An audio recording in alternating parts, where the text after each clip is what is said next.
Le premier tour de l'élection présidentielle en France a livré son verdict le 10 avril. L'actuel locataire de l'Élysée, Emmanuel Macron, est en tête devant Marine Le Pen. Pour les Gabonais, ce scrutin doit servir de leçon. Ils en tirent des observations en comparaison avec ce qu'il se passe dans le pays à l'annonce des résultats électoraux.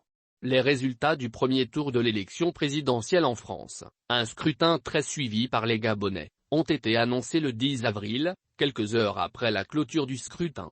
Un prouesse dont rêvent les compatriotes d'Ali Bongo qui en profitent pour relever, particulièrement, les plus de cette élection française. À l'issue du premier tour, Emmanuel Macron, 27,8%, devrait affronter son challenger de toujours, Marine Le Pen, 23,1%. Les candidats, devancés, ont également donné des consignes ou non pour ce deuxième tour. Sans animosité, courroux, propos injurieux, déplacés, appel à contestation des résultats ou à la révolte, ils ont accepté le verdict des urnes. Ce qui est singulièrement admiré et apprécié des observateurs gabonais de la scène politique française. Ils font observer que 48 millions d'électeurs étaient appelés aux urnes. À l'arrivée, il y a eu 0 mort, 0 blessé, pas d'internet coupé et des résultats donnés à 20 heures précises.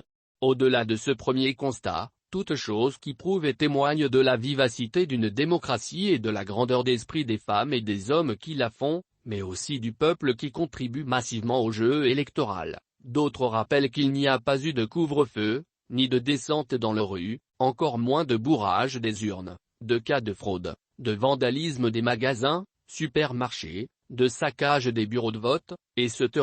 Certains soulignent qu'il n'y a pas eu de prisonniers politiques, des candidats arrêtés, le sang n'a pas coulé, l'armée n'a pas tiré sur la population, pas de coup au premier tour non plus. Par ailleurs, aucun candidat n'a rejeté les résultats de l'élection.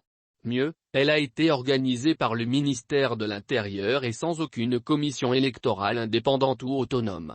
En clair, ces observations tendent explicitement à expliquer ce que sont civisme, éthique en politique, mais aussi la démocratie. Que nous manque-t-il pour que les choses se passent aussi chez nous comme en France ? S'est interrogé un observateur.